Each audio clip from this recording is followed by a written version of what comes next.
हम सभी को मालूम है कि पिछले कुछ सालों में सऊदी अरेबिया में एग्रीकल्चर डेवलपमेंट में काफी अच्छी प्रोग्रेस देखी गई है। रेगिस्तान के एक बहुत बड़े हिस्से को हरियाली में तब्दील कर दिया गया है। इस ट्रांसफॉर्मेशन को सऊदी अरेबिया के लिए एक सक्सेस के रूप में देखा जा रहा है। लेकिन आखिर एक बंजर जमीन को जो कि रेत से भरा हुआ था किस तरह से एक हरियाली में बदला गया, आइए इस वीडियो में जानते हैं। सऊदी अरेबिया जो डेजर्ट किंगडम के नाम से भी जाना जाता है, यहाँ जब से तेल की खोज हुई है तभी से इस कंट्री की दौलत में तेजी से इजाफा हुआ है। Saudi Arabia billions of dollars अपने सिटीजन्स और इकोनॉमिक पर खर्च करता है। इसमें एक इम्पॉर्टेंट चीज ये है कि सऊदी अरेबिया को अपने खाने की 80% जरूरत को पूरा करने के लिए तेल के रेवेन्यू का इस्तेमाल करना पड़ता है और इस कंट्री में लगभग 1.5% एरिया ही खेती लायक है। और उससे भी ज्यादा इम्पोर्टेंट बात यह है कि इस खेती के लिए भी सऊदी अरेबिया को अपने लिमिटेड वाटर रिसोर्सेज का 80% का इस्तेमाल करना पड़ता है। इन्हीं सब इश्यूज को देखते हुए सऊदी अरेबिया ने 1970 में अपने एग्रीकल्चर सेक्टर पर फोकस किया और 1990 तक ये वर्ल्ड के सबसे ह्यूज वीट एक्सपोर्टर में से एक बन गए। वीट के अलावा सब्जियां, फल, डेयरी प्रोडक्ट्स और खजूर भी एक्सपोर्ट करना शुरू कर दिया। इसने न सिर्फ अपने फूड सेफ्टी को अश्योर किया बल्कि ग्लोबल लेवल सप्लाई नेटवर्क के फेलियर्स के अगेंस्ट भी अपने लिए एक सस्टेनेबल सॉल्यूशन तैयार किया। सऊदी अरेबिया का ख्याल आने पर हमारे दिमाग में तेज धूप, रेत के तूफान, यही सब आता है। यहाँ क्वेश्चन ये आता है कि आखिर एक रेगिस्तान पर बसा शहर ऐसे इतना बड़ा वीट एक्सपोर्टर बन गया। यहाँ कुछ तो ऐसी खास बात है जो सऊदी को इस मुकाम पर ले आई। यहाँ की सरकार ने मॉडर्न एग्रीकल्चर टेक्नोलॉजी को प्रमोट करने के लिए एक मैसिव इनिशिएटिव की शुरुआत की। इसमें इरिगेशन नेटवर्क्स, स्टोरेज और एक्सपोर्ट इंफ्रास्ट्रक्चर और ट्रेनिंग इंस्टीट्यूशन को बढ़ावा देना था। देश भर में फैली हुई गोल हरियालियां जो रेगिस्तान के बीचों बीच, जिन्हें इन टेक्नोलॉजी से खेती लायक बनाया गया। हैरत अंगेज बात यह है कि पिछले 60 सालों में सऊदी अरेबिया ने 24,000 स्क्वायर किलोमीटर डेजर्ट एरिया को फर्टाइल लैंड में तब्दील किया। लगभग 10,000 साल पहले सऊदी अरेबिया घास के मैदानों से भरा हुआ था जिसे तेज मानसून और बारिश से पानी मिलता था। लेकिन अब इंजीनियर्स ने इस एंशिएंट वाटर स्टोरेज का इस्तेमाल करके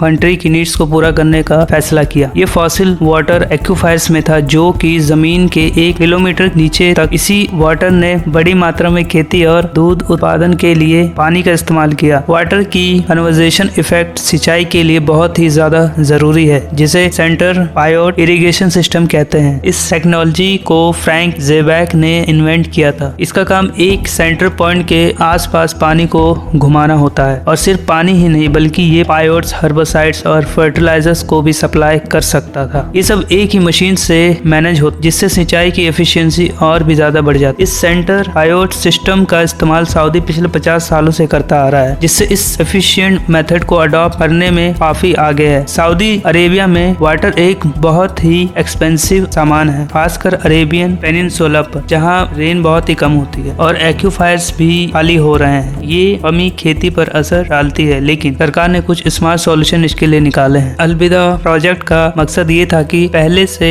बेकार आने वाले बारिश के वाटर को फिल्टर करके साफ करने का, लेकिन ये अगर सक्सेस होता है तो 30 मिलियन एकड़ ऑफ लैंड एक फर्टाइल लैंड में बदल जाएगी, जिससे कंट्री की एग्रीकल्चर सेक्टर को और भी ज्यादा ग्रोथ मिलेगी। सऊदी अरेबिया समुद्र के पानी को पीने लायक बदलने के लिए रिसैलिनेशन प्लांट्स का इस्तेमाल कर रहा है। इस प्रोसेस में न्यूक्लियर एनर्जी का इस्तेमाल होता है जो कि ऊर्जा, पानी और एग्रीकल्चर के बीच में कनेक्शन बनाता है। इनमें लिक्विड नाइट्रोक्ले LNC जिससे और भी उन्नत तकनीकों का इस्तेमाल किया जा रहा है। LNC भारी ताल के बावजूद एग्रीकल्चर में अपने पानी का इस्तेमाल को 50% तक बचा सकता है। देश अब भी रिसर्च में इन्वेस्ट कर रहा है ताकि एग्रीकल्चर सिस्टम को और भी सुधारा जा सके।